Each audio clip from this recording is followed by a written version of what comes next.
Good morning. Well, this morning I'm heading out towards Fort Grey, and I might even attempt Cameron Corner. I'll be taking the southern track out, which is along Tuna Gate and Car Road, most of which is outside of parks. So let's get moving before the sun gets too far up in the sky and it starts heating up again.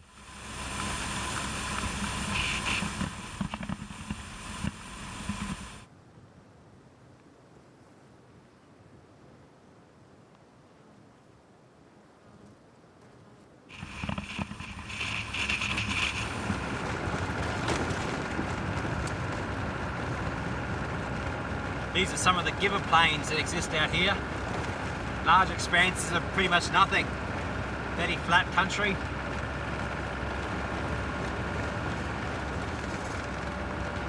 It's going to be a lot like this, I think, along the way. But it will gradually start transitioning more into a sandy country the closer I get towards the Simpson Desert, near the corner, Cameron Corner.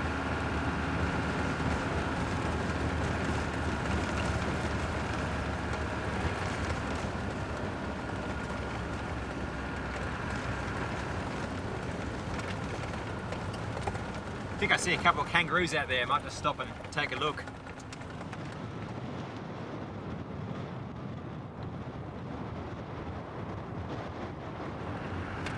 Three kangaroos way out in the distance. Looks like a little bit of a green patch there.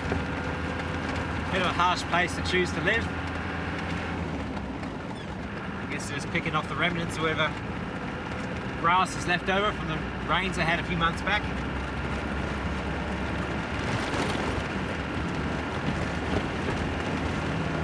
Nice to see some living animals though. There's just a lot of corpses around, plenty of dead kangaroos. The heat and the drought sort of just knocks them out.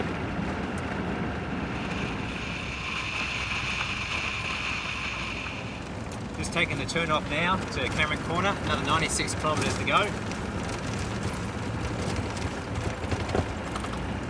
The roads are actually in pretty good condition. They're a little bit corrugated in some sections, but it's quite impressive to be out here and have such good conditioned tracks.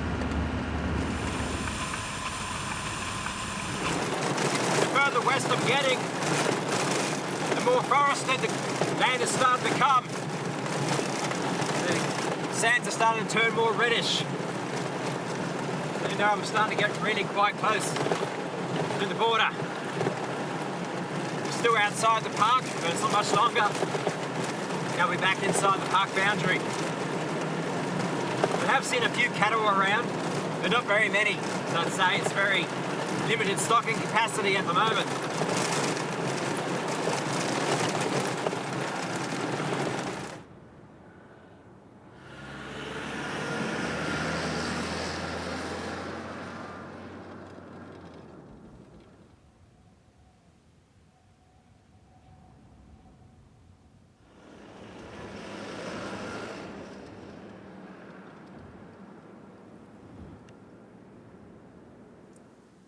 I've made it to Fort Grey campgrounds. Took about 4 hours of driving. I'm thinking I'll stop here now, have lunch, and I might just stay here the rest of the day. It's probably not worth pushing on to Cameron Corner today. I'd rather have more time to enjoy it. So head off first thing tomorrow morning to do Cameron Corner.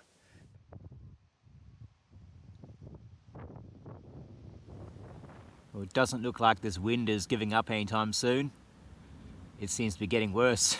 And the amount of dust blowing around is pretty bad. Some big gusts. Really makes it a mess.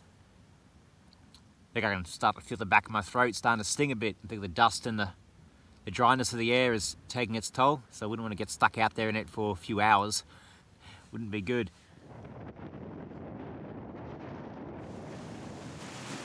You can see the intensity of the storm. Really blasting through.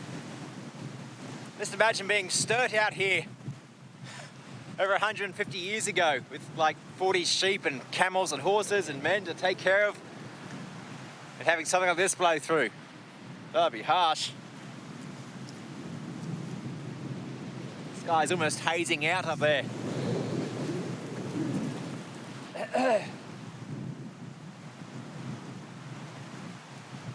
Looks like I'm still the only one here. There were a couple other people who came in and then must have left again, heading back closer to Dead Horse Gully or Tibooburra. Might be a bit more sheltered there with the rocky outcrops. But you got to take your pick. Where else would you rather be? Out here right now or back in the city? East here got some peace and quiet. Beautiful.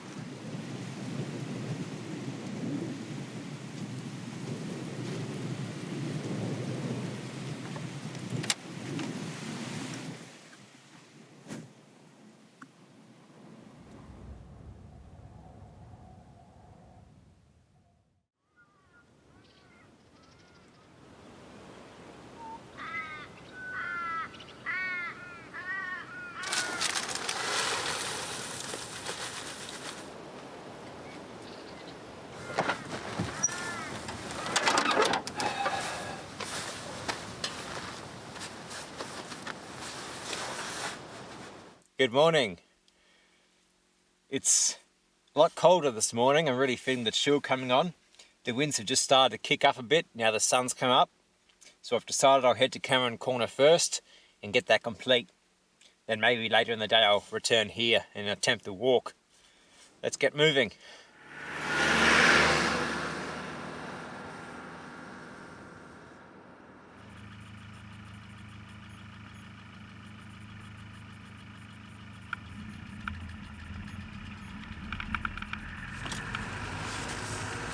Okay, across the South Australian border. Cameron Corner's just around here. Good news, I'm here. Bad news, my car has a weird knocking sound coming from around the front of the engine.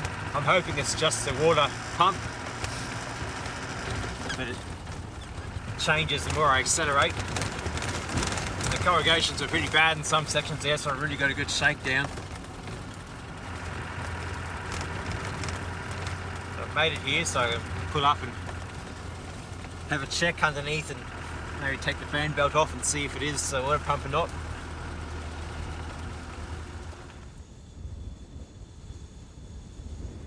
And here I am at Cameron Corner. This is it, where the three states meet. Queensland, New South Wales, South Australia. All in three places at once. Yeah, it's a bit out of the way to get here. And there's the dingo fence again, still working its way along. Certainly not as difficult as I originally imagined to get here. It's really getting quite easy. Like I said, the tracks are in pretty good condition. And that one coming in is fairly rough, but it gets a lot of use. It's like a main highway, really. Everyone's just coming to see this place right here. Ah, beautiful.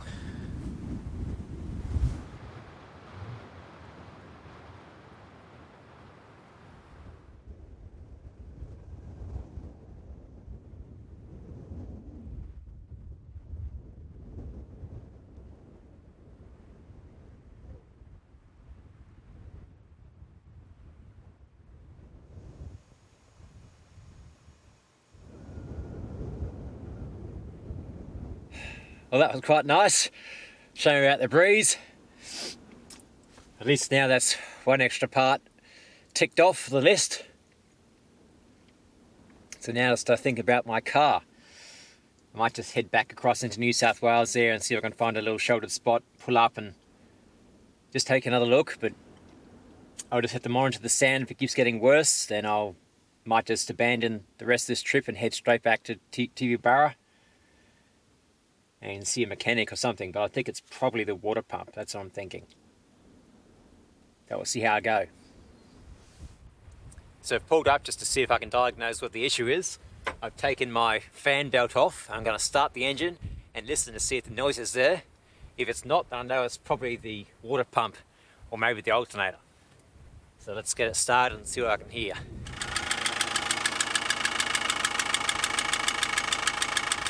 So the noise is still there. So it's not the alternator or water pump. It might be the, what's it called? The power steering pump. So I'll loosen that one off now and see if that makes any difference. I'll put this other one back on tight first up.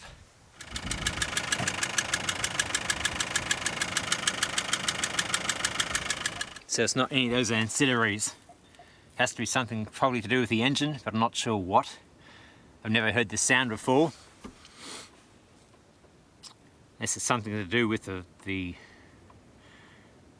timing belt or something's moved a little bit, making a different sound. So it just sounds like something's rubbing somewhere, it's hitting something somewhere.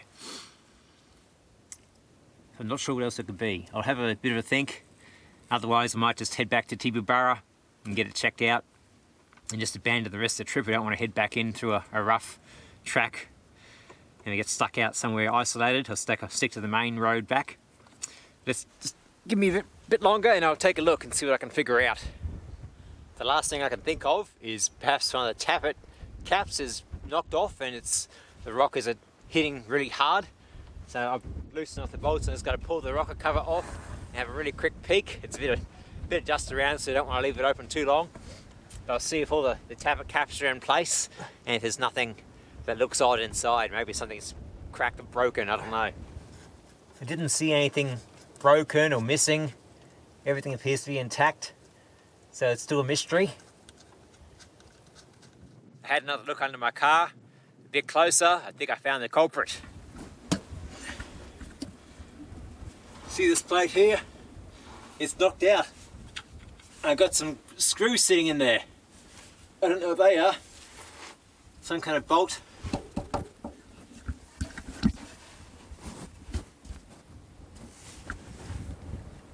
Right there. So something inside sheared, broken, and spat these bolts out into that plate and bent it. I did have that new fuel injection pump fitted only a couple of months ago, so maybe something's done with that. So let's pull that plate off, take a closer look and see what damage is inside. Here we are, the culprits. This is what's making the noise. You can just look at that wear. It's been rubbing and just rubbing through the bolt head. So this is work I had done a couple of months ago when I had the new fuel injection pump put on. So I'm guessing perhaps the mechanics either didn't tighten it up to torque, or maybe they didn't use any thread lock and it's worked itself loose, spat out into this cover plate, spat them out. So it wasn't anything I've done, it's just the mechanics I had do this work. So there's still one bolt there. It doesn't look like there's any major permanent damage. I think the bolts just rattled loose and got spat out. I'll take a closer look. Hopefully I have bolts the right size and now so I can put new ones in to keep the fuel injection pump correctly tightened in time. So you can see where the bolts are meant to be, which will bolt up that fuel injection timing thing. So I have to look in the workshop manual, see what it is, see how it all fits together, and then get my spare parts, get out and see if I've got a couple of bolts I can put in there for the time being to keep it all together. Oh, just another issue. Seems to be a cursed year for bolts this trip, or this year for my travels. But again, I'm prepared. I got the kit. Let's get it fixed and back on the road. I've looked through my spare parts kit through the bolts section. I got 2 bolts the correct size, both too long, so I'll cut them down to the same size as this. And stick them back in with some thread lock on, tighten it all up, and that should be okay. So I've got a vice grip, G-clamp in my hacksaw. I'll just make up a bit of a vice grip here.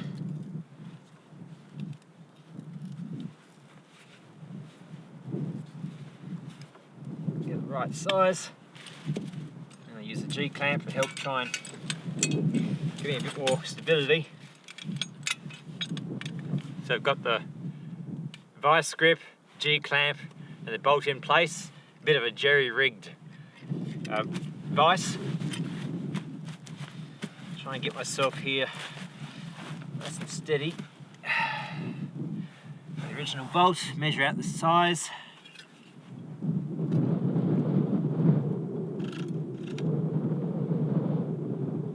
That's about right.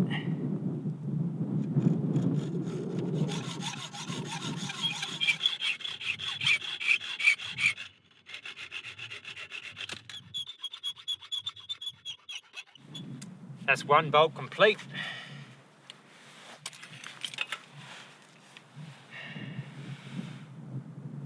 Looks pretty good. Just about perfect size. I always carry longer bolts and then I can cut them down to whatever size I need. Because you know, if you buy shorter bolts, you got to find that it's probably not long enough for whatever particular need repair you have. So that's one down. Let's get the second bolt on.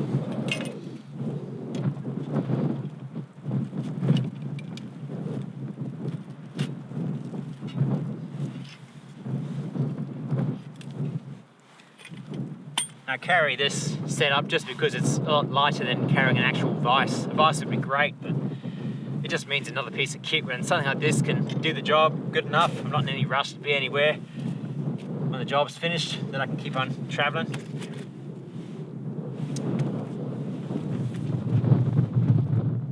So I've got my brand new bolts all cut up to the correct size.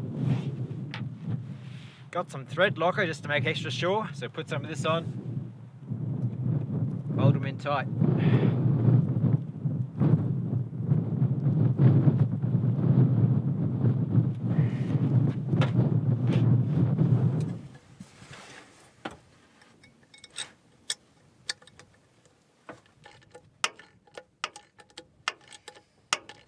All the bolts are in tight. Do a test now.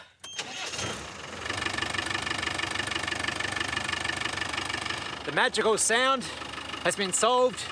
It's fixed. I put the cover plate back on to give it a bit of a bash out, and that's done. Another bush repair complete. Everything's back together. So that's another problem solved. Now my only concern is the amount of metal chafe, all the filings that would have been created as the bolts were hard up against the casing there spinning around. All that stuff would have fallen down into the timing case and could potentially get on the timing belt and might make it fail prematurely.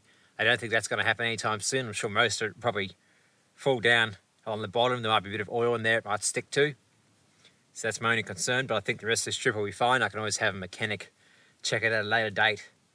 That's another thing done. Just one of those things again. Nothing I could have done about it. I had mechanics replace my fuel injection pump. For whatever reason, the bolts either weren't torqued to the correct torque or there wasn't any thread lock used. I don't know. I'll email them later on and see if they can explain potential cause.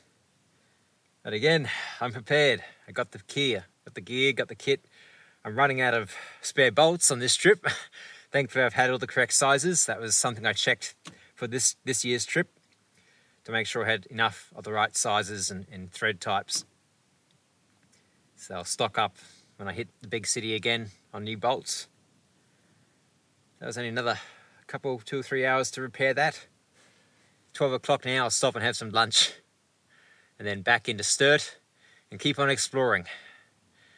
So that's good. I don't have to abandon my trip. I get to finish Sturt. I'm back at Fork Grade Campgrounds and I'll start the walking trails. There's 2 here to do, the Well Walk and the Stuarts Tree Walk. So the tree was blazed back around 1845, which was Mark's one of his camps, his forward scout camps. So we'll head on in. It's about 7 kilometres all up, so it might be a couple of hours. But it's much better weather today. The wind is still there, but it's nowhere near as bad as yesterday. The dust storm is virtually gone.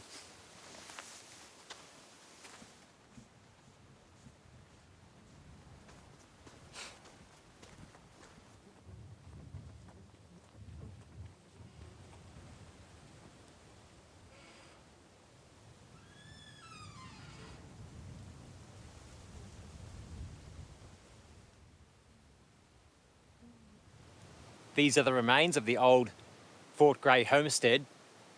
Looks like a sort of 3 basic room construction. A lot of the material they believe was collected from the Jump Ups region and brought here locally. There's not much really left of it, but it was destroyed back when the floods, I think that said 1950s, came through and wiped it out.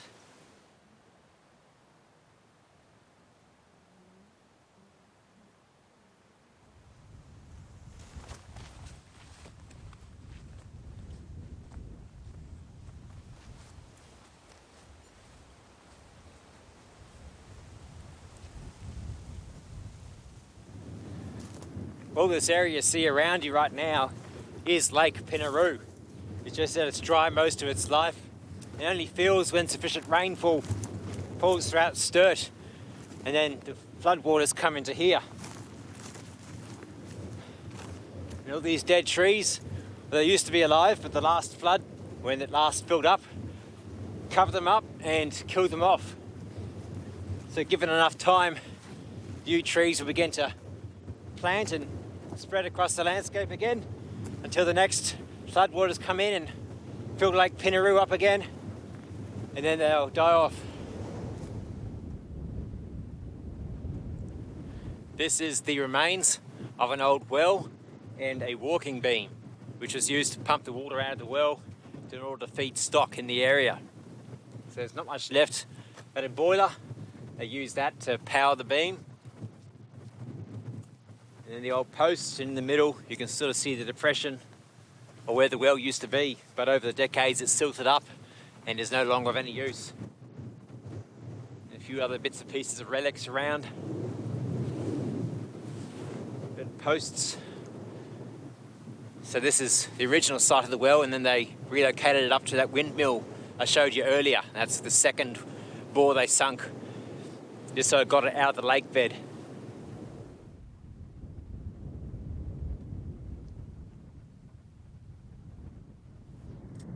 I've reached the halfway mark. I've got another 3 kilometres to go here and back down to Sturt's tree.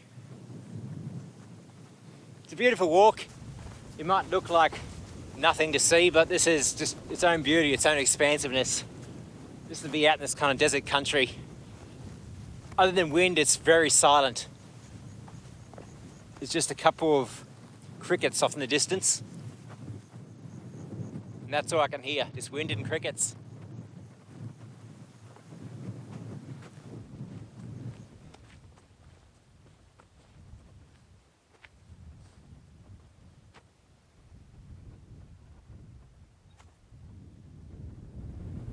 This is Sturt's Blaze tree.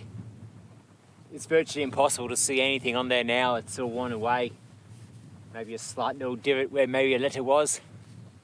But still to think, all this way, pretty much in the middle of nowhere he came. With loads of sheep, camels, horses, even a boat he towed all the way out here, a big whaling boat, because he was searching for an inland sea, which of course he never found. There's nothing out here but desert.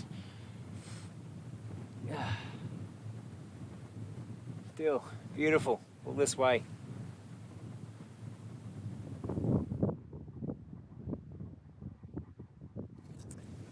Just looking around the surrounding area, found a goat skull. Still got a bit of fur on top there, you see, a bit of a white goat, big horn.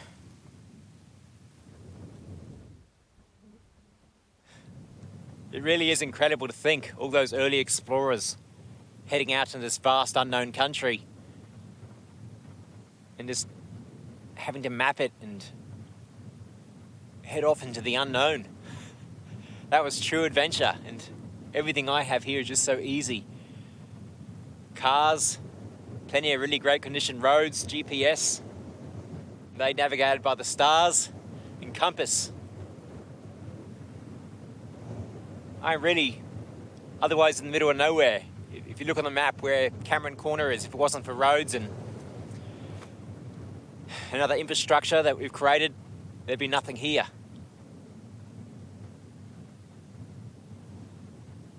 He led those men all the way here, looking for his inland sea. Just got it too easy today. Look at this tree I found. It's had holes drilled all the way through it in order to have stock fencing put in. The simple way of having a nice big tree as a support.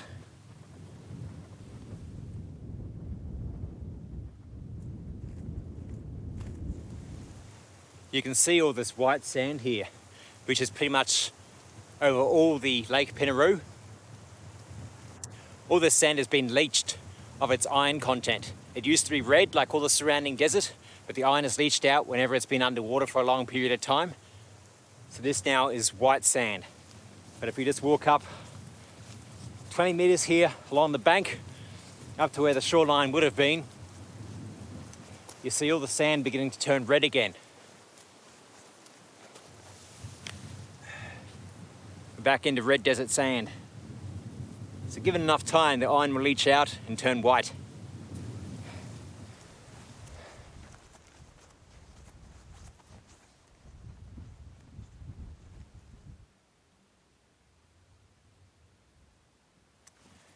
I've made it back to the campground. A beautiful little walk. Thank God I waited till today to do it. It would have been horrific yesterday. Just walking in this sand does kind of take its toll on the feet.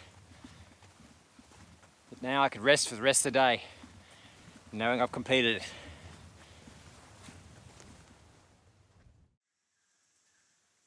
G'day. I hope you've enjoyed this film.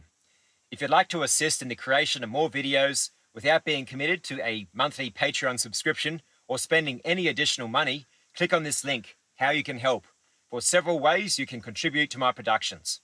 Thanks.